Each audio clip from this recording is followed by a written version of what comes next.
qui a pérennisé quand même le modèle de l'orchestre, le modèle de manager. Ah, le manager. Ça va bien, enchanté. Vous recevez tous les hommages du ministre de la Culture, ainsi que le secrétaire d'État en charge de la culture. Vous devez tous être là. Vraiment, voilà. Pour vous féliciter, pour vous dire de tenir bon, parce que c'est un patrimoine national. C'est quelque chose que nous partageons tous. Face aux intelligences artificielles aujourd'hui. Et que donc quelqu'un porte le flambeau avec une langue nationale, donc à travers tout le monde. Vraiment, ça c'est quelque chose à magnifier. Merci beaucoup. Voilà. Et aujourd'hui, je dis, on pense à industrie créative, mais le Dan de l'Oignon n'attend pas le Festival mondial de la musique pour se produire. Le Dan de l'Oignon est partout. Et 40 ans, c'est une vie. Vraiment, tous mes hommages. Fêter 100 ans en apothéose. Merci beaucoup. Merci beaucoup. Et soyons tous présents. Merci beaucoup. En tout cas, ça nous va droit au cœur. Je sais toute l'estime que vous portez à la culture et surtout à sa diversité. J'en ai discuté avec Bakan. Et en tout cas, c'est avec plaisir qu'on vraiment, le Dan de l'Oignon, c'est un patrimoine. Voilà, parce que vraiment, face à ce qui se passe aujourd'hui,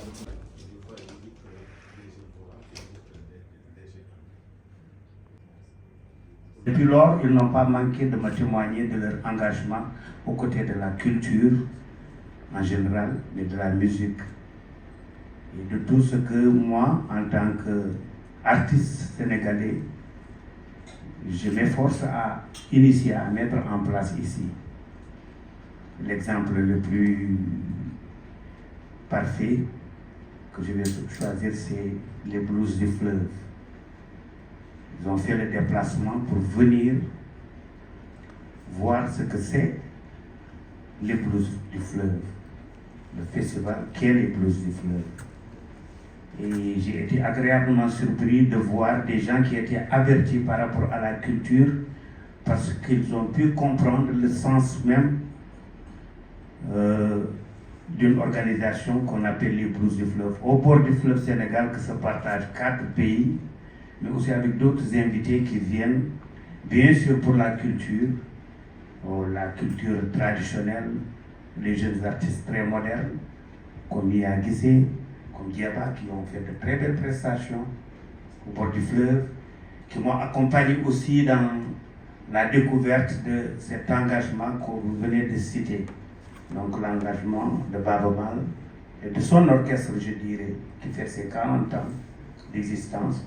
Engagement dans le domaine social, le domaine humanitaire, parce qu'on a eu à sortir de Podor, aller retrouver des jeunes qui ont initié des aménagements en agriculture, élevage, pêche et tout, et qui se sont inspirés de Nanka que j'ai mis sur pied et qui ont entendu le message.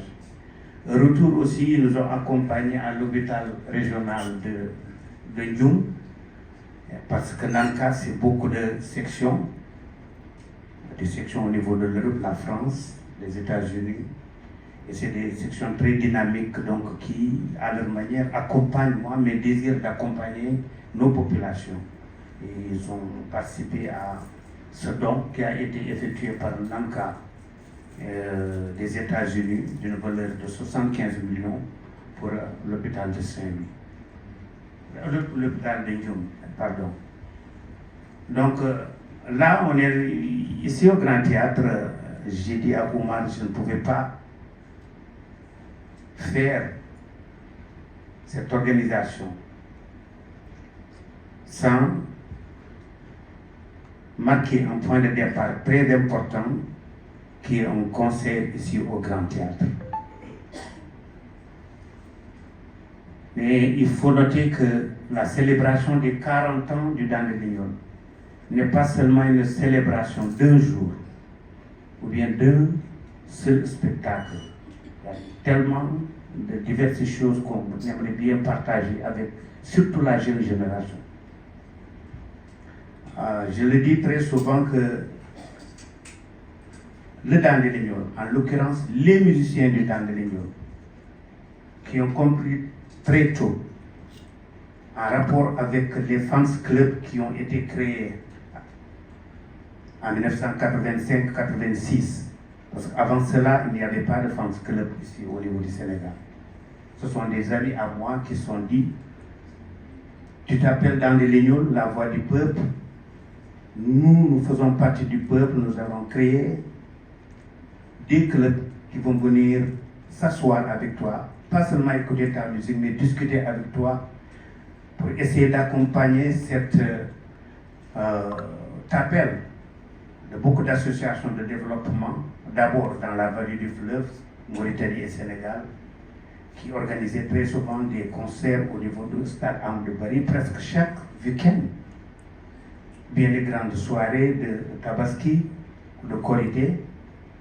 Il fallait quand même que ça soit assez très bien organisé. Et ces fans clubs, il y a Adi Gadio qui est là parmi nous, qui fait partie de l'un des premiers membres. Ils ont appelé cela fans club dans les lignes. C'est après cela qu'on a vu que beaucoup d'autres orchestres ont créé leur fans club. Ça fait partie des choses qui ont été initiées avec l'arrivée du Daniel Lignon sur la scène nationale ici. Comme je l'ai dit tantôt, quand on créé Daniel Lignon en 1985, il y a eu un engouement formidable de la part de ma communauté, la communauté des Halpulaar, que je remercie. Il y a eu quelques réticences, bien sûr, parce qu'on me connaissait déjà dans la musique traditionnelle et c'était très très bien apprécié. Nous, les Halpulaar, nous sommes très conservateurs. Ça faisait tellement bizarre de voir Baaba Maal et Mansour Seck et Mbassou qui étaient au Lasli Fouta, qui ont initié Ilitare Fouta, qui ont fait des enregistrements à la radio sénégalaise, l'ORTS avec Samba Thiam, que nous remercions, qui a cru depuis le premier jour qu'il s'est dit que Baaba Maal peut aller très loin. Cette communauté ne pouvait pas comprendre que je puisse quand même laisser un peu de côté les Hodou, donc le Khalam, et les djembés et consorts, et dire que je vais jouer avec des guitares électriques, une batterie, un clavier. Donc il est Chabiari, Assondo, c'est tous les autres sont arrivés. Et c'était difficile de les convaincre qu'il fallait, pour être plus efficace aussi, être présent dans la musique moderne sénégalaise d'abord. Je ne savais pas qu'on pouvait sortir du Sénégal. Je me disais qu'il fallait qu'on entende la musique Halpulaar comme on entendait la musique des autres. Il y avait Watu Sita, il y avait Number One, il y avait Baobab, il y avait Youssou, Chouan qui était à Baobab et consorts. J'ai dit que bon, c'était possible pour moi aussi. Et c'est comme ça qu'on a créé le Dandelignon, au soutien de Wandama. Wandama, je pouvais y être, et la m'a beaucoup aidé, m'a beaucoup accompagné, mais ce n'était que Baaba Maal et 4 musiciens. Je ne pouvais pas avoir Mbassou, je ne pouvais pas avoir Mansour Seck.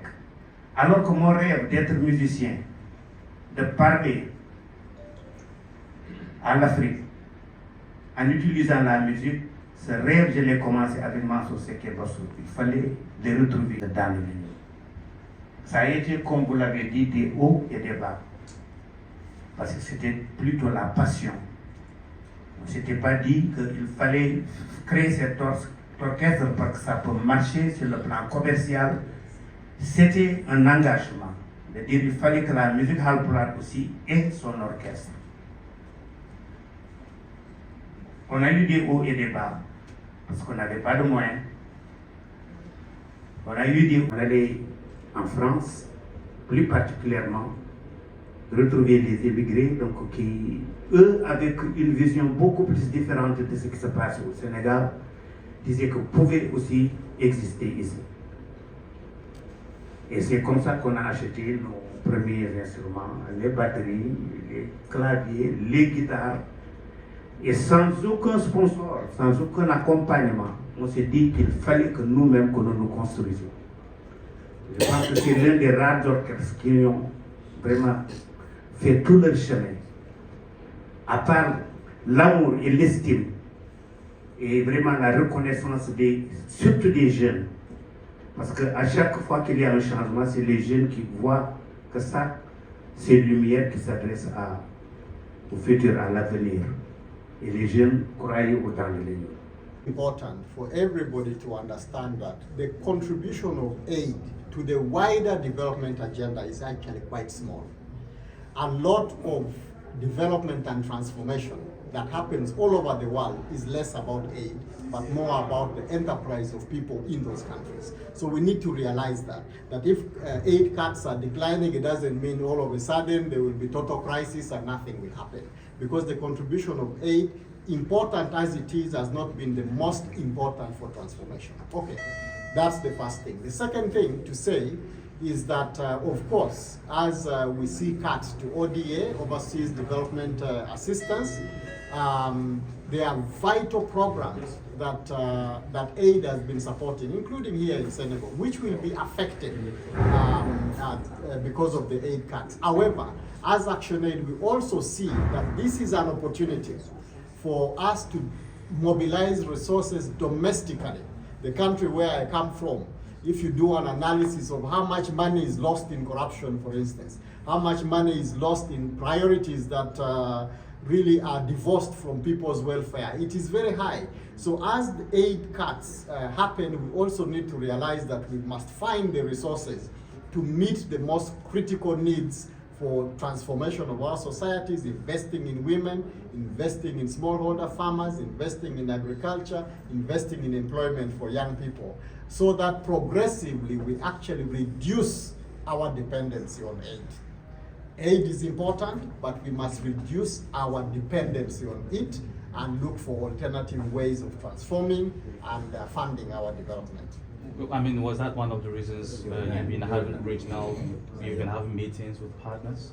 You talk about meeting partners. Of course, we are having ongoing discussions with partners, funding partners, but also other organizations that we don't sometimes have financial relationships with, because globally, there is a lot of collective and shared analysis needed for us to understand what the future of the world is. ActionAid alone or media alone cannot find these solutions. So we have conversations with everybody so that together we can come up with solutions that will be better for our people.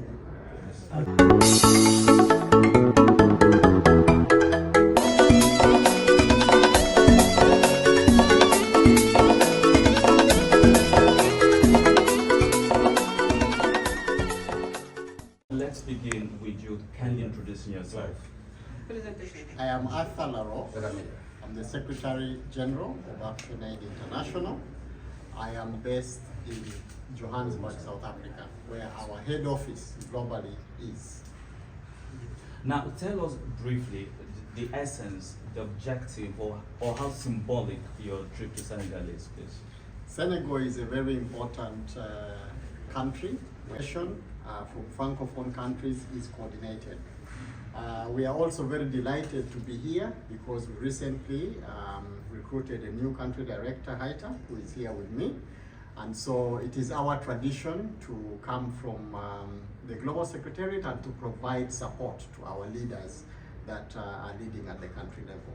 It's also been a fantastic opportunity for us to understand the programs, to meet key stakeholders, including funding partners, and of course you as the media, because through the media we are able to amplify the work that we do in Senegal.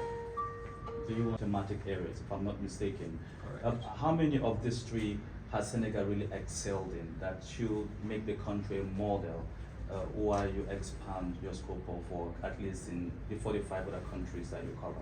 Yeah, I think ActionAid has tremendous programs around women's rights and building women's leadership.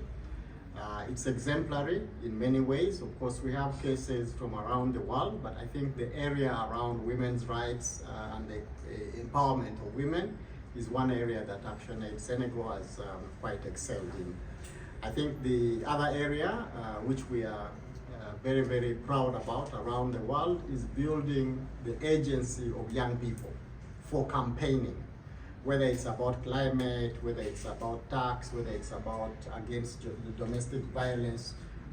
All of this is important because through ActionAid Senegal's youth work, we are able to advance the campaigning agenda of the Federation, not just in Senegal, but around the world.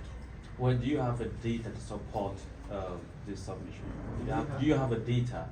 Of course, lots of reports that we do have, both here in Senegal. We were just listening to baseline data that we are seeing tremendous progress with regards to the agency of women in the communities where we work, stepping up in terms of leadership. I don't have the percentages, but you can get this information, of course, from the team here in Senegal. Okay.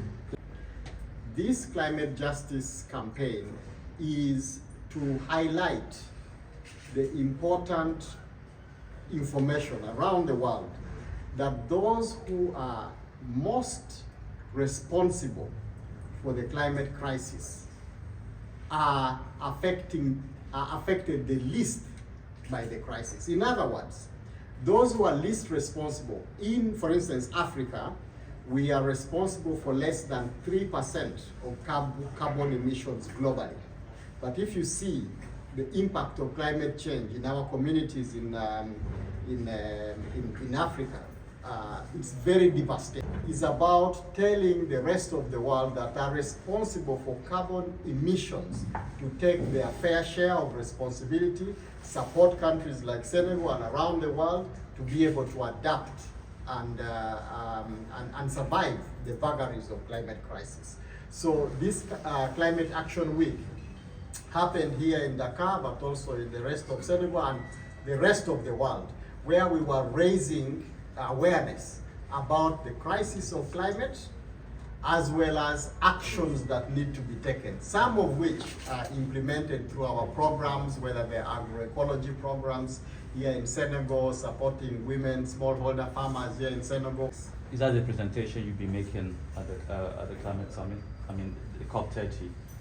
Yeah, we are going to carry lots of messages from not just Senegal, but around the world, and we go to call just transition that empowers women, that is in harmony with Mother Nature. So we will be taking these messages also to Belém in Brazil in the next 2 months. Well, I think this would be my last question, though. Important for everybody to understand that the contribution of aid to the wider development agenda is actually quite small. A lot of development and transformation that happens all over the world is less about aid, but more about the enterprise of people in those countries. So we need to realize that if aid cuts are declining, it doesn't mean all of a sudden there will be total crisis and nothing will happen. Because the contribution of aid, important as it is, has not been the most important for transformation. Okay, that's the first thing. The second thing to say is that, of course, as we see cuts to ODA, Overseas Development Assistance, there are vital programs that aid has been supporting, including here in Senegal, which will be affected because of the aid cuts. However, as ActionAid, we also see that this is an opportunity for us to mobilize resources domestically. The country where I come from, if you do an analysis of how much money is lost in corruption, for instance, how much money is lost in priorities that really are divorced from people's welfare, it is very high.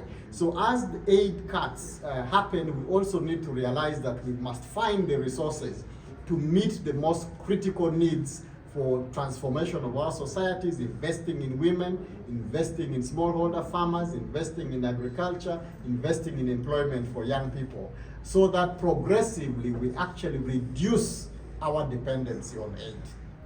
Aid is important, but we must reduce our dependency on it and look for alternative ways of transforming and funding our development. I mean, was that one of the reasons you've been having meetings with partners? You talk about meeting partners. Of course, we are having ongoing discussions with partners, funding partners, but also other organizations that we don't sometimes have financial relationships with, because globally, there is a lot of collective and shared analysis needed for us to understand what the future of the world is. ActionAid alone or media alone cannot find these solutions. So we have conversations with everybody so that together we can come up with solutions that will be better for our people.